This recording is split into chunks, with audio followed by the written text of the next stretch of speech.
Welcome to Bookish. I'm Sasha. And I'm Kendall. And we're just two girls drunk on some bookish tea. So sit back, pour yourself a cup, and join us in discussing all kinds of bookish gossip. Hi guys. It's Summerween. Happy Summerween. We are celebrating, as you can see with our, if you're watching the video, with our candle. Yeah. And Coraline. Coraline, she's up front and center. And the studio is very Coraline coded, so yes. It's very fitting. Kendall's chair has the dragonflies on them. Which aren't in the book. No, but they're literally, so. Which actually bleeds into one of my theories, but we'll go into that. Oh, we'll get into that later. So today, we're going to be talking about Coraline conspiracy theories / just our theories. Yeah, I think Sasha more so researched the fan theories. I just kind of watched videos on it online. I know of a few, Mm-hmm. so we can comment on them. Yeah. But I also took a deep dive myself. She took a fucking, there's a 5-page 9-foot deep dive research document in front of me that I still want to build out. I don't know why. Researched. Yeah, I think I started a new medication and I think it made me. It unlocked the nerd part of me that just likes to overanalyze literature. It brought me back to high school. We're medicated girlies, and yeah, that's what's up. Should I announce my spilled tea? Okay, spilled tea, ready? Sorry, I gotta be prepared. Yeah. Clink it. Got our coffees once again. Which are fantastic this time. Shout out to my dad. Okay. Oops, I spilled the tea. That one was really good. Thanks, honey. Oh, it bumps. I got diagnosed with epilepsy this past week, which is super fun. Started a new medication. Mm-hmm. Crazy that epilepsy causes more than just seizures in my life, but other mental issues. Mm-hmm. So it's very good that I am medicated now and not Congrats. having panic attacks every day. But my meds, I've noticed, is that they're affecting my motor functions a little bit. Mm-hmm. So I've been dropping things a lot. You know? Mm-hmm. Like, I'll just be holding a spoon and it'll just Sure. drop my hand just goes, and I'm like, okay. But yeah. I have, so I'm just on general anxiety medication, so I know that doesn't know. There's probably a lot of people. Yeah. And for me, physically, I just have really shaky hands, which I feel like is not as bad as like dropping something. Yeah, it's probably worse. That's fine. Yeah. Well, congrats, Kendall. We're hoping Yay. that it's good and also yeah. bad, but good that I know because I've had it my whole life.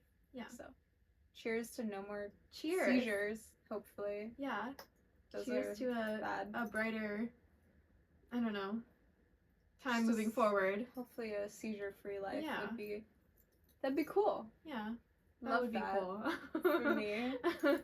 But yeah, that's mainly the Spilled tea of the week. spilled tea of the week. Yeah.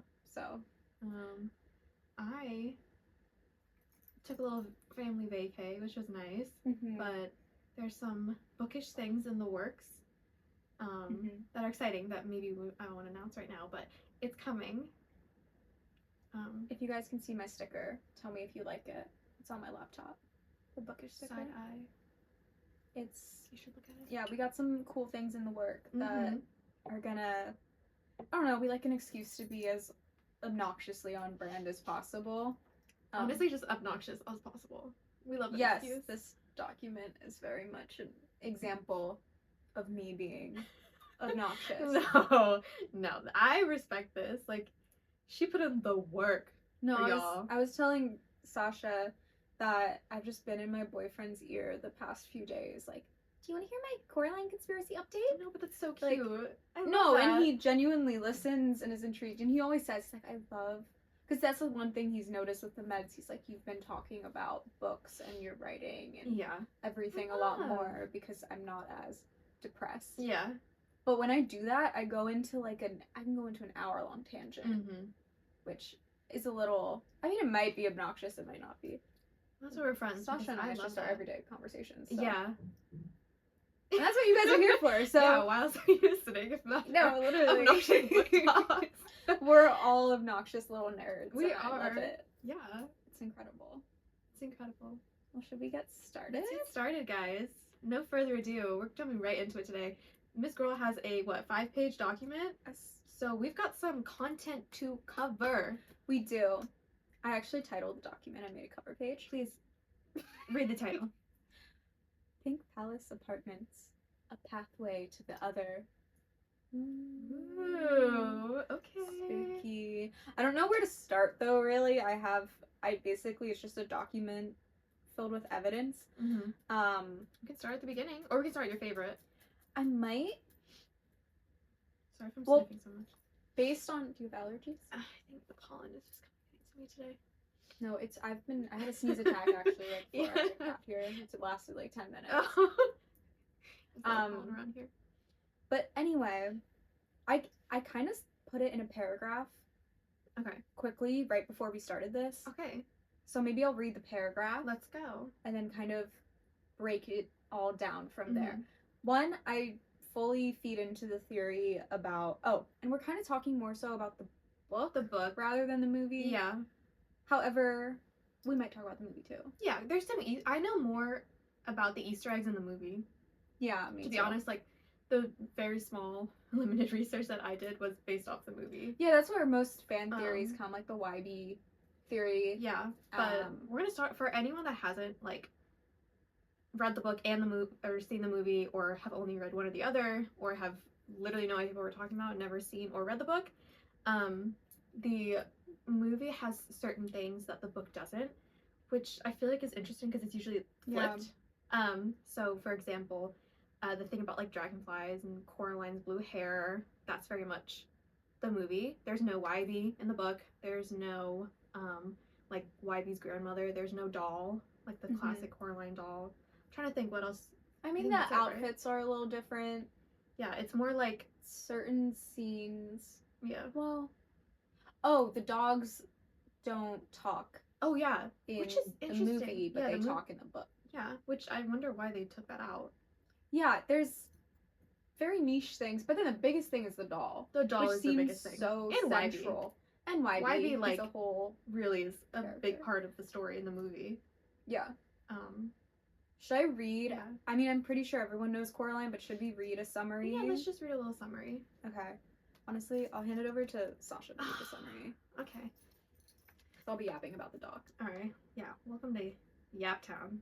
Me and Kendall love Coraline. Me too. Alright. The day after they moved in, Coraline went exploring.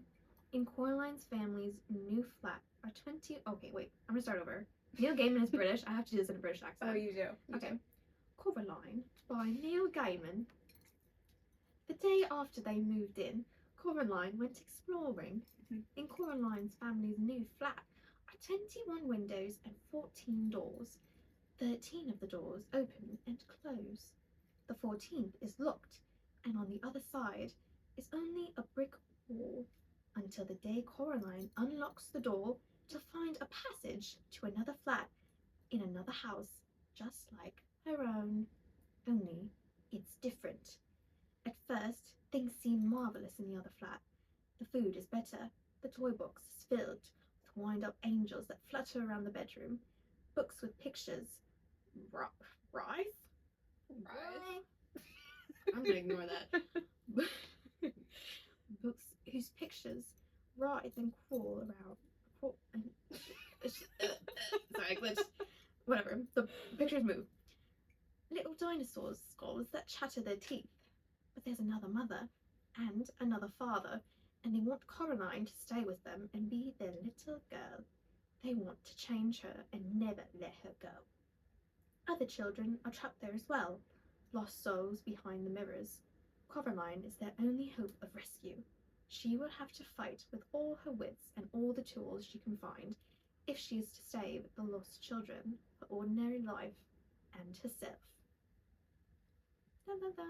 I'm just absolutely mesmerized by you. Thank you. To all my British listeners, please don't take offense by that. That was so I've been watching a lot of Game of Thrones. Oh yeah, we're big House of Dragon fans. Girlies. Oh yeah. I've been watching a lot of House of Dragon, a lot of Game of Thrones. I want to read them so bad.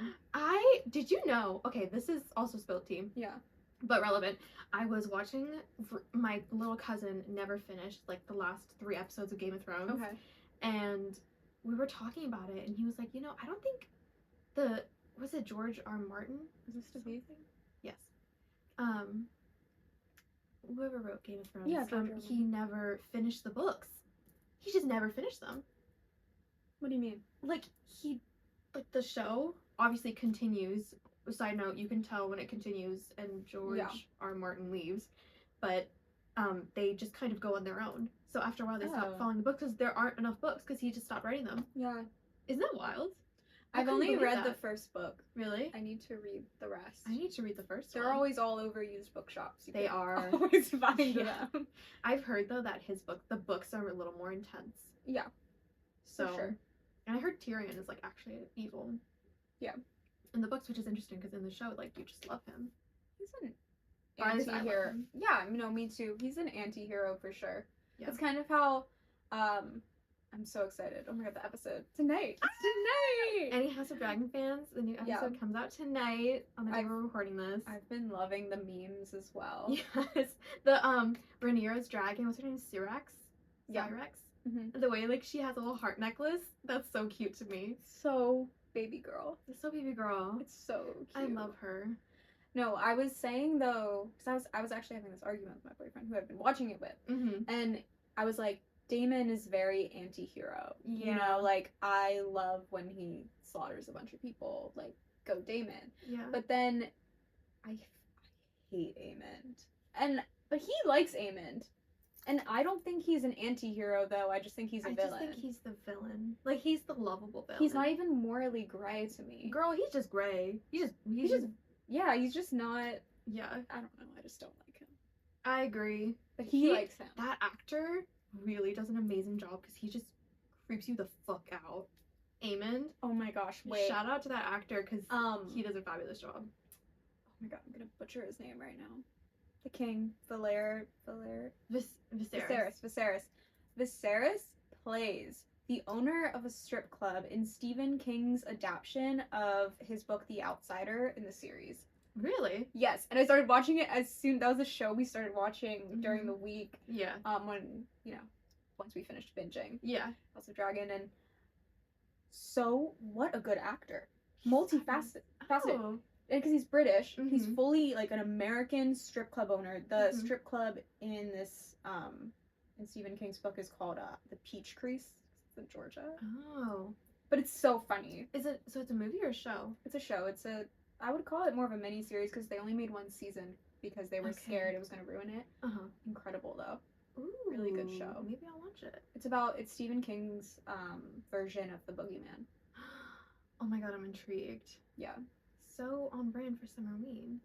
So on brand. I tried to do a Stephen King haul at Second Story Books, which is a used bookstore in the chain, I guess, in the DMV region. And I was so sad, one of the booksellers was like, I'm looking for Stephen King, because there's usually tons of Stephen King. Piles and piles. And they created a new horror section. These before it was like thriller, mystery, horror, all in one. And she was like, oh, this dude came in here yesterday and bought out all the Stephen Kings. You can see if there's anything in there. Damn. There was one, which I got. I think, is it called Insomnia?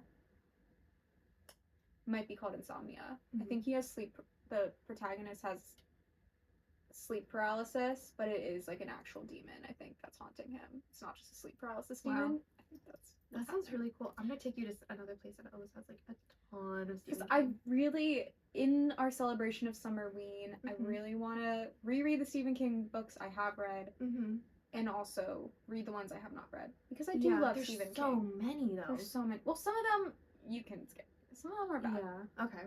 I just recently got, I was in like a beach town recently, and they had a small bookstore, and I found this, I think it's not super new.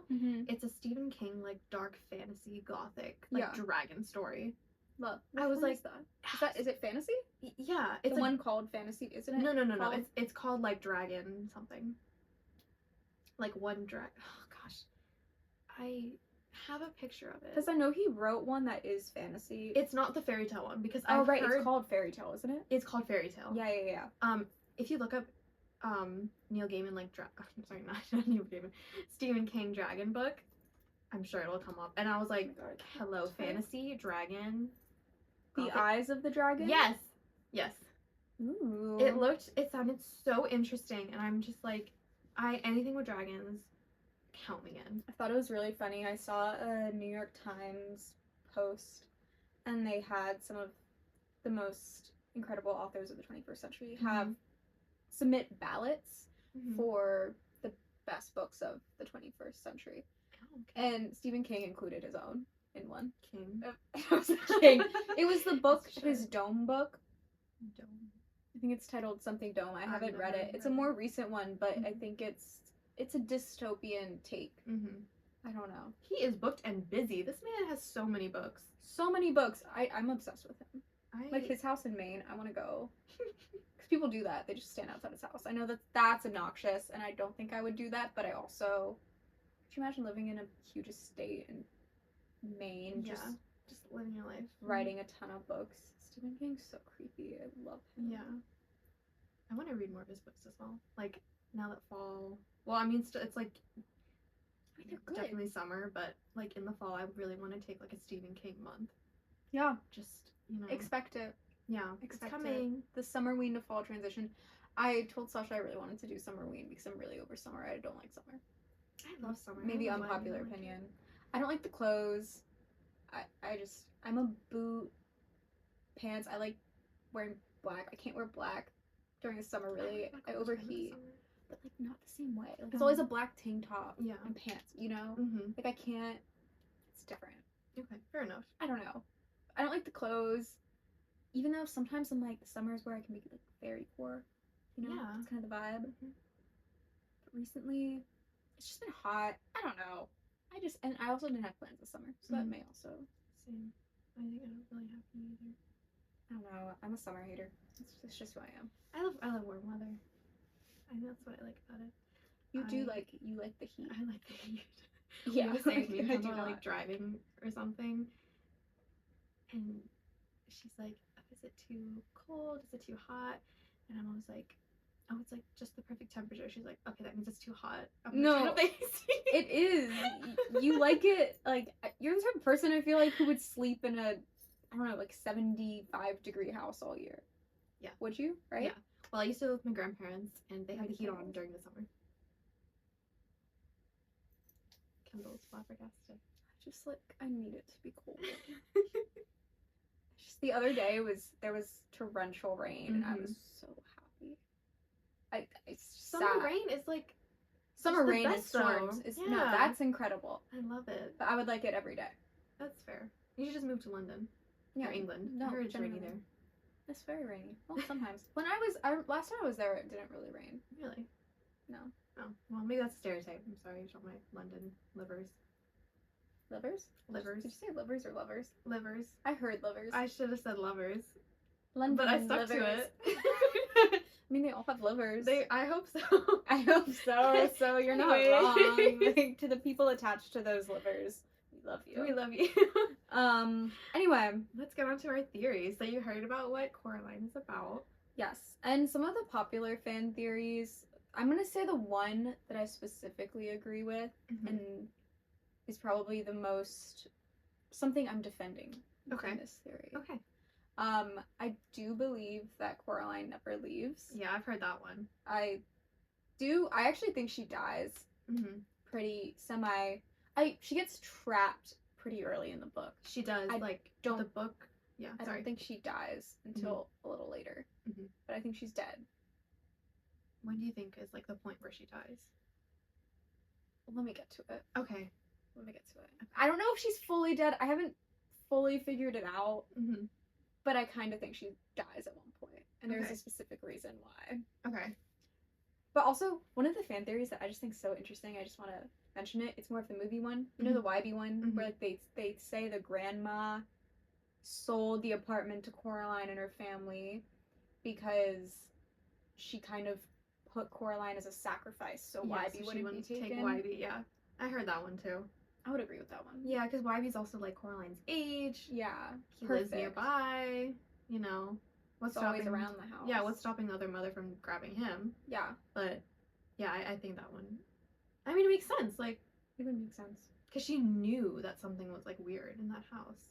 Yeah. And I think she knows like her, because I think her 3 siblings are the children that. I think it's just the one, right? Is it just one?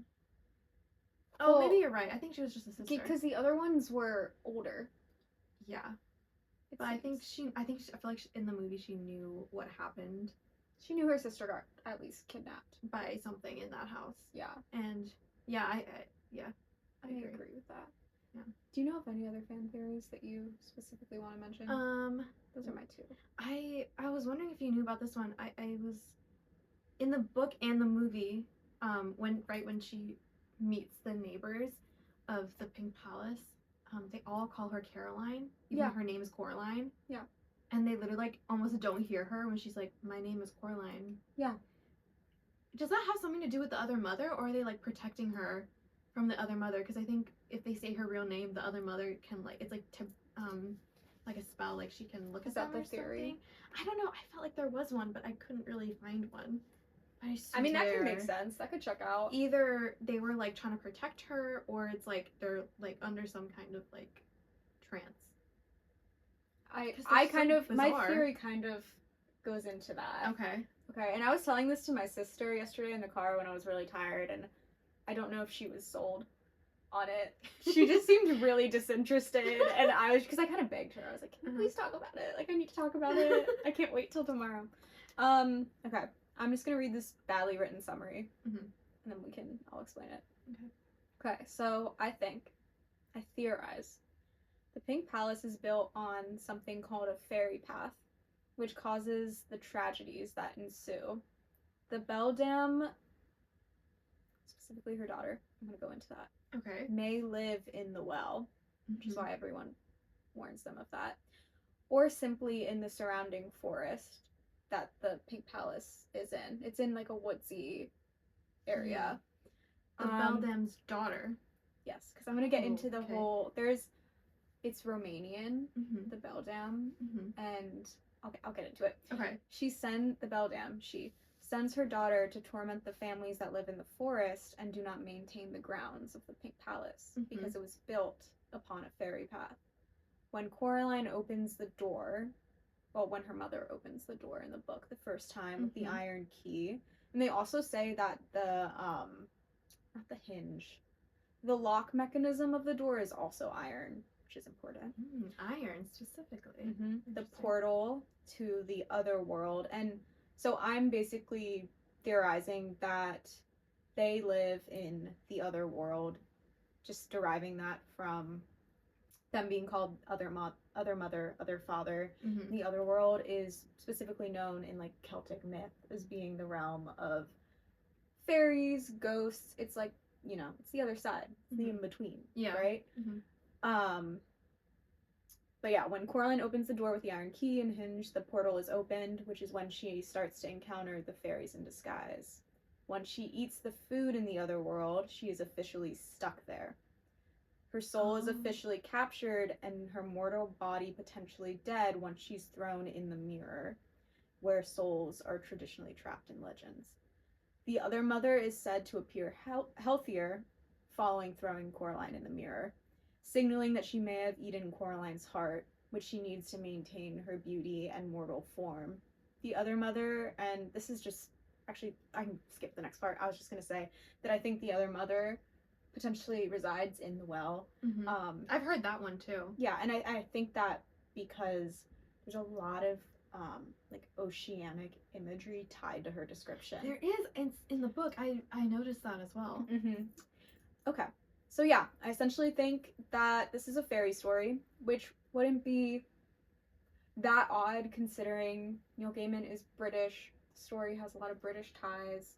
I think there's a lot of Celtic myth, and they say other. So I just am gonna assume that it's the other world, and there's also mention of fairy rings. It's interesting that you would bring up the food, because like, from what I've read of like classic fairy lore, the number one rule: don't eat the fairy fruit. Yep. Don't eat the food. So don't drink the don't drink the drinks. wine. Don't eat the fruit or the food.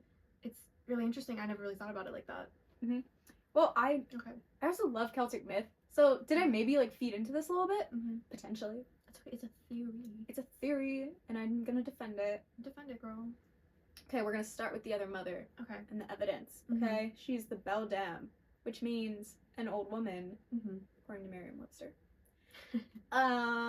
But anyway, it's been said, and also this is also theorized, not just by me, that the beldam is based off of 17th century Romanian mythology. I'm going to butcher this name, specifically this witch called Muma Paduri.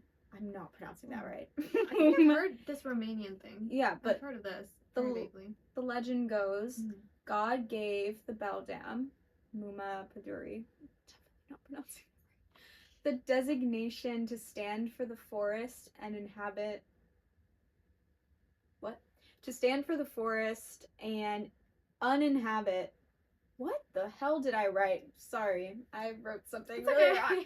Anyway, basically to guard the forest, and if anyone comes and hurts the forest, or even just tries to take the forest, her wrath will be unleashed, right? Ooh. And she's the spirit of the forest in a very ugly old woman's body. And sometimes she has the ability to shapeshift. And she lives in a dark, dreadful little house in the forest. Oh, okay. But there's someone called Fata Paduri, the beldam's daughter. And it directly translates to the forest girl. And oh yeah, the first time she appears to a person in the forest, because her mom sends her if the forest is being threatened, she appears very beautiful, young, enticing. After the victim is charmed by her beauty, she transforms into a hideous monster, tries to kill the young, and eats their heart because it's how she maintains her youthful appearance. She comes out only at night and never leaves the forest. So so I think it's the daughter. And interestingly enough, I don't have this quote pulled, but Coraline asks the other mother about her own mother, and she's like, what is the quote? She's like, yeah, I killed her. I put her in the ground. When she tried to come out, I put her back in. Do you think the beldam is the daughter? Yeah. Oh. I think she's like the beautiful woman who needs to eat children's hearts to maintain her beauty. Oh my god, so interesting. Okay. Yeah, so that's my theory for that one. And then the Pink Palace apartments and the forest. So yeah, I think it's built on a fairy path. And I have specific things about fairy paths, but I'm just gonna go for this. It is a forest house, right? Because it's like, it was a very old house, had an attic under the roof and a cellar under the ground and an overgrown garden with huge old trees in it. I don't need to go past that. But it's also, we all know, it's not maintained well. Yeah, it's all run down a bit. And old. Obviously, a protector of the forest would be very offended if it was not being taken care of, right? They'd be enraged. So this is my theory. The forest, the home surroundings have not been maintained, rather neglected. Some may theorize this is a metaphor for how Coraline is treated, especially with her love for all things living. However, I wonder if the neglect of the natural surroundings may have enraged the fairies, specifically the beldam, which urges her to send her daughter to steal Coraline away. The rage is also fueled by the Pink Palace apartments being built on a possible fairy path. And I think I wrote about fairy paths specifically. Let me see. That's really interesting. Oh yeah, so this is the lore. In the folklore of the Celtic cultures, a fairy path, which is like a passage or an avenue for fairies, it's a route that they take. In Ireland, Brittany, and other Celtic lands, there were fairy paths that, while being invisible, nevertheless had such perceived geographical reality in the minds of the country people that building practices were adapted to ensure they were not obstructed. Because people used to put like a big pile of stones on ground, and if it was moved overnight, that means that you were obstructing a fairy path and you can't build your house there, because otherwise they're gonna torment you. Yeah. So I think the palace apartments was built on a fairy path, which You is a direct pathway of the well. Yeah, and so the book-wise, I've read the book multiple times, but yesterday I only got halfway through the book rereading it, and I do remember when they were describing, they put such an emphasis on the well. They did. In the beginning, and it doesn't really come up, at least until where I don't remember if it does. I mean, it's obviously important, but they put such an emphasis, and the author describes the well as a like hole almost, and it's like kind of bricked up, like kind of sealed, but it has stones around the top. So it's interesting you would say that, because that also checks out. Yeah. And then I'll just mention the fairy ring. We all know that there's the little fairy wing. Oh my god, ring. I was about to say, I don't remember there being a fairy wing. Oh my gosh. Wait, there's a ring? Yeah. Don't you remember? The stone? That she looks There's through? a ring of toadstools. There was a fairy ring made of squidgy brown toadstools, which smell dreadful if you accidentally trod on them. Oh, yeah, I do remember that. Yeah. And when she's in the movie, when she has the dowsing rod, actually, I think the well is surrounded by the fairy ring in the movie. I think so. Which is different from the book. But yeah, in lore, it's a circle for dancing. But it's also known to be a gateway into the realm of supernatural beings. Oh. And this is just a side note. This doesn't really have to do with... This just kind of further defends a fairy argument, maybe. But I don't have the exact quote pulled up. Coraline, when she comes back into her regular home, she draws a picture. No, she writes a story on her dad's computer. Yeah, about the girl who dances until her feet turn into sausages. Yeah. But she dances uncontrollably, and I just find that really interesting. I'm just kind of like... It was very random when I was reading. I was like, oh. And then I'm like nonstop dancing, and I'm just like, I just feel like it further feeds into the fairy lore of it all. That was very like fantastical. And then... Kind of out of nowhere. What else with the well? Oh, well, so fairies and water, there's a contrary relationship, but it can be a medium in which they live. It can also be protective against them, and it can be used by them for magical purposes. I have a really fun photo in this document. I'll show Sasha, but maybe we can put it on the video. Isn't that creepy? It's kind of creepy. But specifically, the type of fairy that people say live in wells are called nixies. And let me see if there's anything. But they take physical forms of fair maidens or old women. And they're music lovers, excellent dancers, have a gift of prophecy. They're usually malevolent. In some regions, nixies are said to abduct human children and to lure people into the deep water to drown. So... Yeah, and then here's the quote I was thinking of. This is just one of them.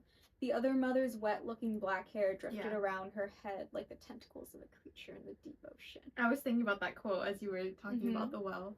Yeah, so I kind of think that she lives in the well. And I think Coraline maybe... Yeah. She either falls down it early on. That's one of my potential theories. I think she might have fallen down. Or when the door... was first opened, that's when the portal was opened. And that's signified by the mist and fog. So I don't know. She might have fallen down the well early in the book. Maybe she didn't. She's a child, so like she's not the most reliable narrator. No. I feel like, because she's also very creative. She's very imaginative, and she doesn't really like real life. So I think you're onto something. I think, because there's such an emphasis on the well. Yeah. And then... So interesting, Kendall. I had so much fun. So much fun. Then comes the black cat. And this one, I love this part. I love the black cat character. King. I actually made my phone... I'll post this on our story. I made my phone, my whole, like, widget's all Coraline themed. That's so cute! I have a little cat. I love this. Our girl is dedicated. I got dedicated. I'll put a little quote here. There was also a haughty black cat who sat on walls and tree stumps and watched her, but slipped away if ever she went over to play with it. Page 5. But there's a common lore, specifically, this is mainly Celtic myth, European myth, if we want a broader scope. But in Celtic regions, encountering a black cat was considered a sign, but whether it was fortuitous or ominous depended on the circumstances. A black cat crossing one's path could be a fairy in disguise, observing or testing the individual.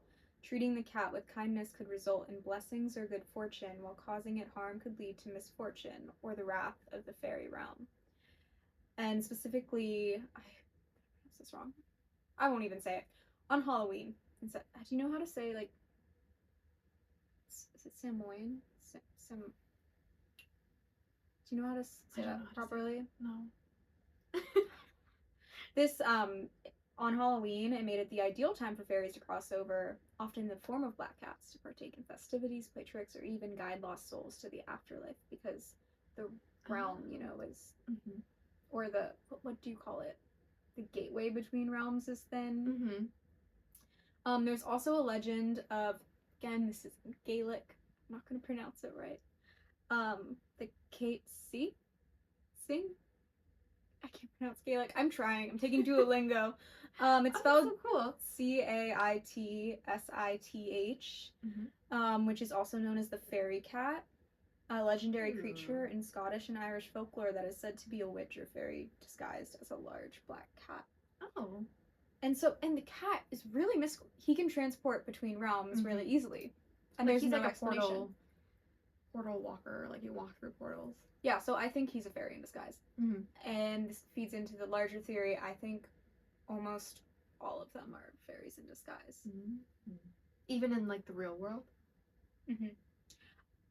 Until a certain point. I'm not super set on if, like, from the very beginning they are, or if once the doors opened, they're just in disguise. Because they also seem really freaked out in the beginning. Like, there's that one scene, I think, with Miss Spink, and her and Coraline are in the mist, and they're talking, and she's looking over her shoulder. She's really uncomfortable.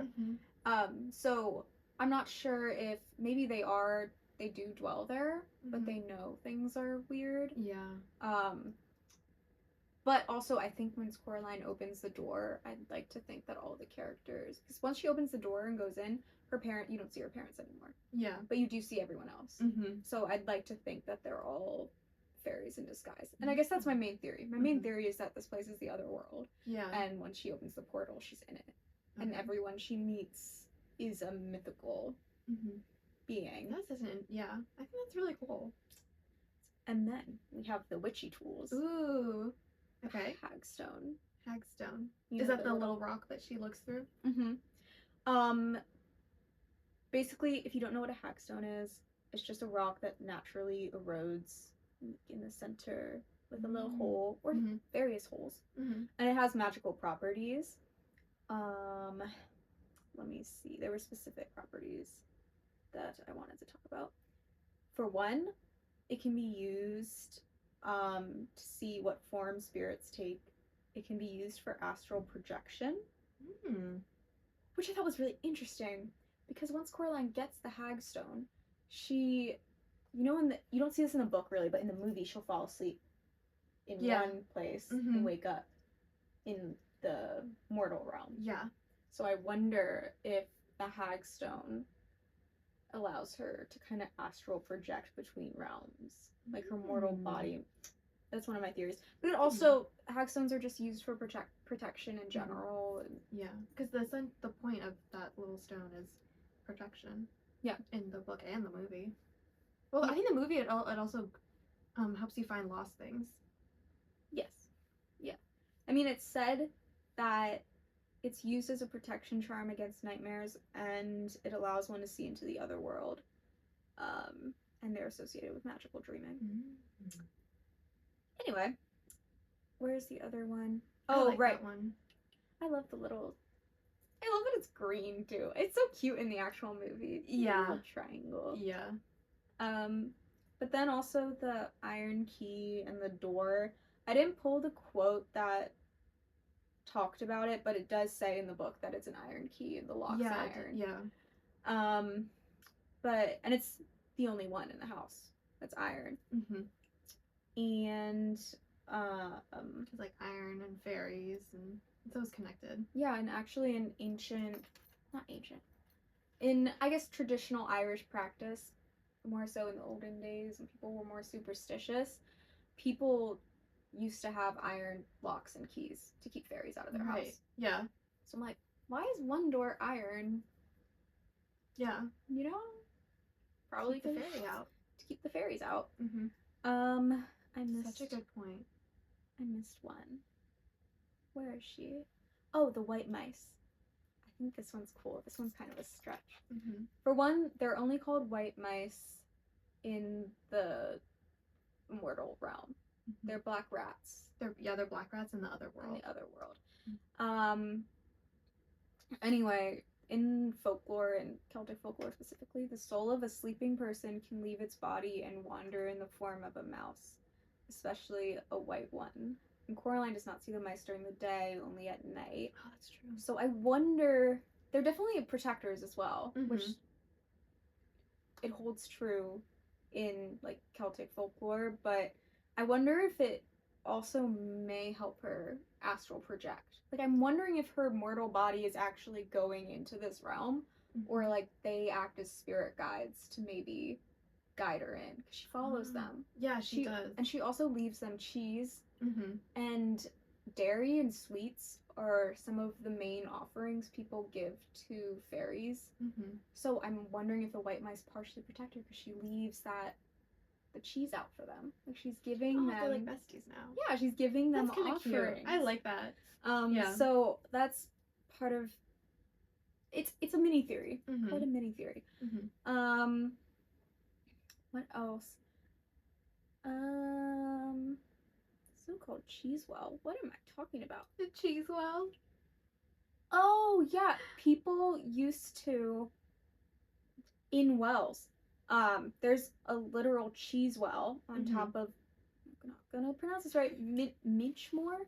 Mm-hmm. Peeblesshire, into which locals threw pieces of cheese for guardian fairies of wells that would guard the wells and the portals. People would offer cheese. I love that. That's so adorable, though. And and at Wooler, which is the location of a well in England, a fairy well, mm-hmm. sickly children would be dipped into the well's water and bread and cheese left as an offering. Ew, dipped? Yeah, like into the well, just into the water. Oh, they just like... Yeah, like a baptism. Like heal. Oh. Okay, I see. Mm-hmm. And something I just thought was also interesting, mm-hmm. this is where I think Bobinsky is a fairy at this point. Because, mm-hmm. okay, after her mom opens the door, the next day, it's misty and foggy. Yes. And the ghost children say, when Coraline first meets them behind the mirror, they tell her that kind of how this process works is your memories, like, you start forgetting the little things, right? Mm-hmm. You hold on to your, I guess, core memories, but then when she steals your heart, like, everything becomes mist and fog. They say nothing is left but mist and fog. Oh. As soon as the door was opened, every day was misty mm-hmm. and foggy. Yeah. So I'm like, well, ghost children said, yeah, once you're captured, mm-hmm. everything becomes mist and fog. So it's like a lost cause ever since she opened the door. I think so. Wow. But specifically a lost cause. I think she had a chance before she ate the food. I think when she ate the food. Because the food, like, apparently is amazing. Yeah. They say in the book that she's just, like, stuffs her face. Mm-hmm. Yeah. Interesting. And also I saw, and this is like the first misty day, mm-hmm. Mr. Bobinsky, he picked up a milk bottle from the bottom of the stairs and started back up to his attic flat. This is after they had their conversation. I'm like, mm-hmm. wouldn't that be so cute if Neil Gaiman was like, oh, he's picking up his offering. Like, maybe he had an offering of milk. Oh, and that's he very picked cute. It up and, like, brought it up. I'm wondering if the whole story is mm-hmm. kind of a metaphor of, like, mm-hmm. if fairies were in the real world, like, what would they do? You'd pick up your milk from your stoop, or wait, that's actually know. really cute. I like that. Like, he's picking up his little offering. Yeah, that's what I kind of think. Here, I'm sorry, guys. I'm, like, scrolling. There's no good, seamless way to navigate this document. Can you hear the little clickly clack of her nails My on nails. her computer? Kendall And I love our long nails. I love them.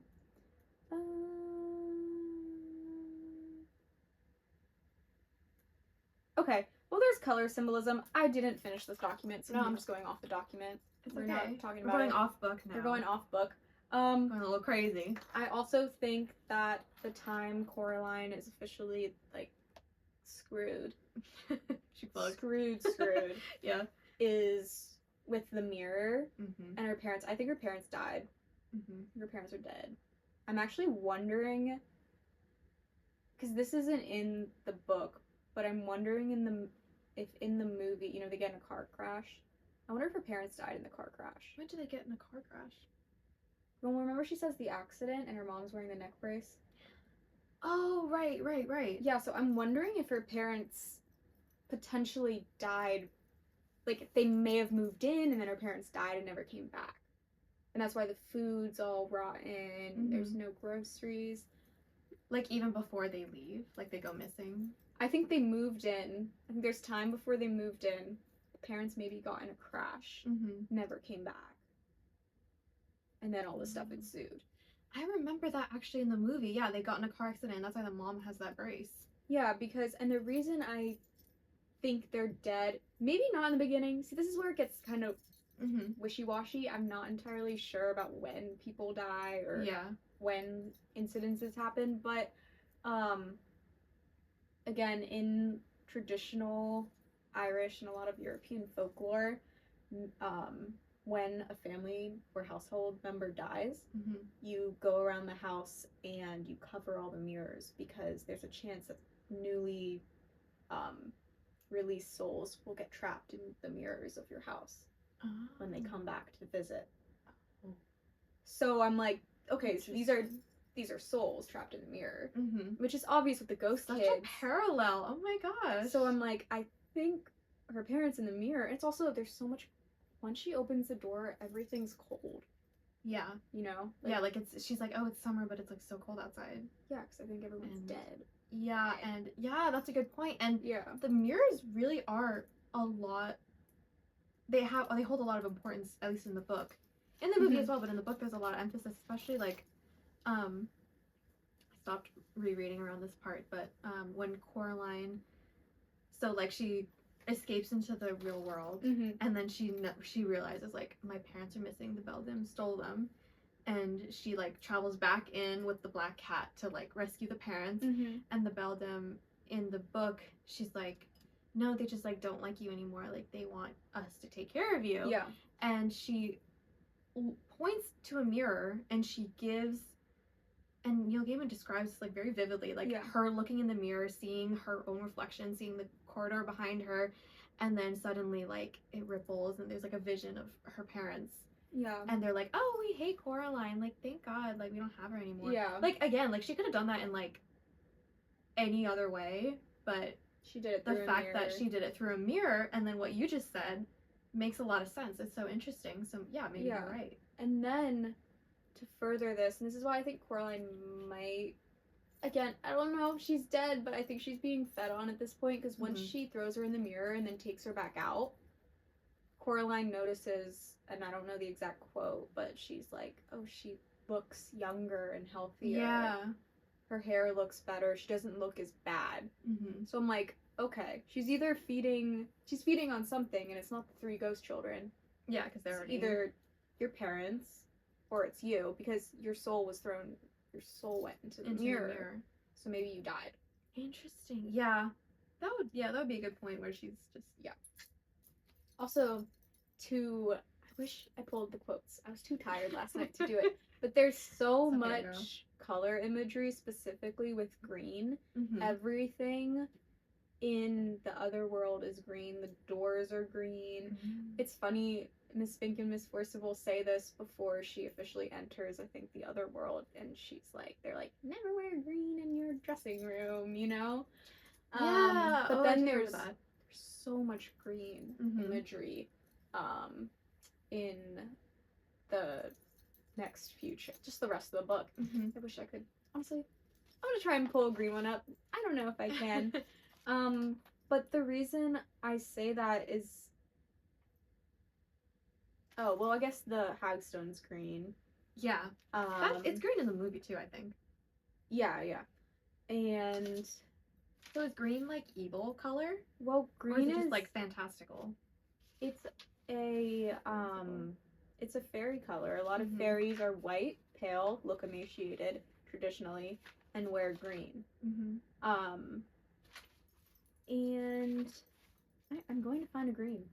I swear to God. I'm gonna find it. Because there was so much. She knocked on the green painted door, it swung open, and she walked in. Green That's door. Bobinsky. Anyway, you know what? It doesn't matter. There's a lot of green, okay? And fairies are associated with green. Yeah, that's further adding to your point that they're all fairies on top of some kind of fairy path or whatever you said. Yeah. So it checks out. And I also think the house starts dissipating after she gets taken out of the mirror, right? Like, I wonder if that's her memories fading. Because that's what they say. Like, the ghost children are like, all your memories are gonna that kind of hurts my heart. So I'm like, I wonder if the house and everything dissipating is because she, like, finally her soul was put in the mirror. Yeah. Like, she's being fed on. Whether that means that her heart got eaten based on the tradition of the Beldam, or if, I don't know, maybe she, like, sucks energy out of her. I don't know, yeah. But the house starts fading, so I'm like, I wonder if... That would be very symbolic about her memories fading. And also, oh, yeah, fairies do like human blood. And, I don't know, the cat like licks her blood off her hand. That's me maybe stretching it, because the cat might just be cute and be like, oh, I want to help you. Or he's like, Or he's like, yummy. That's why I don't know if the cat's necessarily good. I don't think he's bad.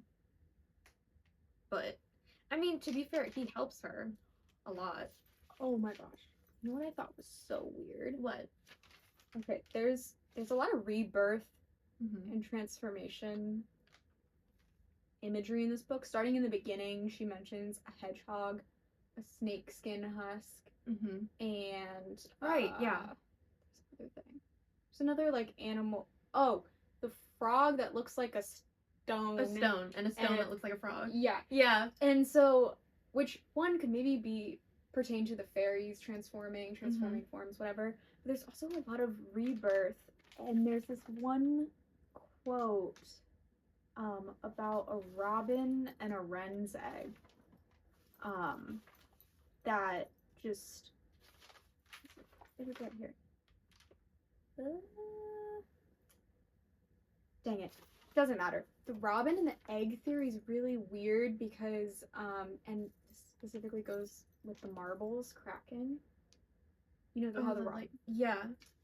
So she says that they cracked like a robin's egg. Like when the ghost children crack. And there's a theory with robins. Oh, here it is. Like empty broken robin's eggs or even more delicate wren's eggs, perhaps. Like when she's describing the marbles.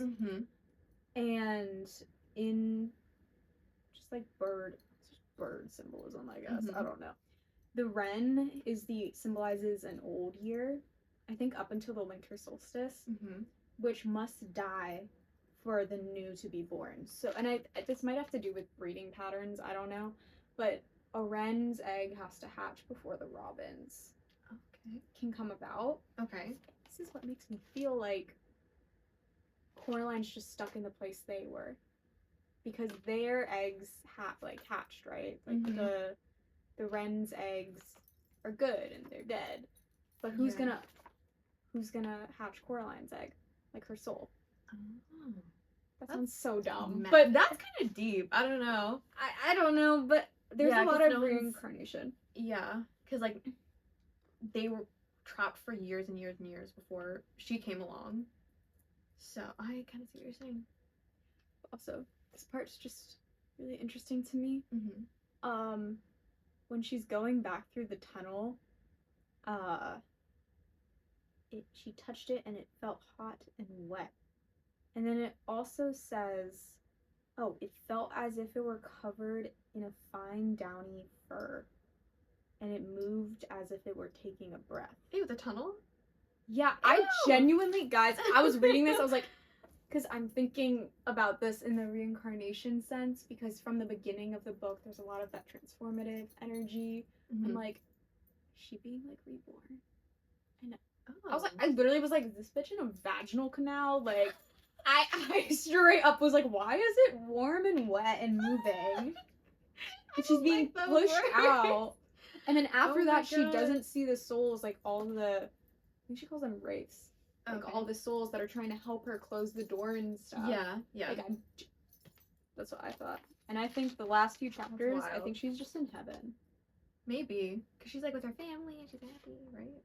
I think that's the movie. I haven't finished the book recently. Yeah, no, it's the same thing. She's just happy and they start saying her name correctly. Mm-hmm. Which is so interesting. Why do they fuck up her name in the beginning so much? And then at the end, they call her Coraline. That's why I think she's in heaven. Yeah, and I think her parents died in the car crash. And I think that is a fan theory. I think they died. And I think then she died. Potentially from the fairies or potentially just from neglect. Maybe her parents never actually came back and she just died of starvation. That's so sad. And then her heaven is, like, her parents actually care and like her and people call her by her real name. I don't know. On that note. Yeah. Fun. I feel like that was fun. That was fun. Set fire to we have a little candle going right now. Wow, Kendall, I am truly impressed at all the research you did. She had those timestamps. She had those quotations. I want to develop it further. They were backed up. We can do another one. I know we can do like a movie centered one because there's so many Easter eggs in the actual movie that I've seen a lot of people do series about. There's also one last legend. This one's a stretch. Okay. There's this I think it's just a piece of folklore, and it's a story about a wasp, a spider, and wasp, spider. What's the other? Fly? I'm mad at myself. What is it? The wasp, the spider. There's another bug. Dragonfly. Ah, haha. Dragonfly. I'm useful for something. And it's not there's no dragonfly in the book. But there are wasps in the book, but no wasps in the movie. Yeah, they did that story about her dad and the wasps, like saving her from the horde of wasps. Yeah, and there's this. Granted, the spider in this book is one of Coraline's main fears, and the other mother appears as a spider. She's very spider-like. Yeah, but this folklore goes that there were these two brothers, and I think they were stealing from each other. They were both very greedy. And along their journey they come across I keep going into my young self, not pronouncing my R's. Oh, it's okay. Anyway, but the story goes, like, I think there's a broken bridge or something, and the wasp, the dragonfly, and the spider come down, and like they save these boys, and the spider builds a ladder, and the wasp does whatever a wasp does in a dragonfly. Like, they do it, they help them. Okay, like across the bridge? Yeah, they like form a way for them. I don't remember the details. I have to pull it up. They're helpful. And then at the end of the story, they transform into 3 angels and like 3 winged figures. And the boys are really thankful. And I don't know. I just wonder if that has any symbolism. Like, I don't know if that has anything to do with it. Like, especially with the 3 souls and the angels. Yeah, the wasp, dragonfly, and spider are in the book somehow and in the movie somehow. So it's got to be connected. I don't know. That's very lighthearted for the story. Look up the legend.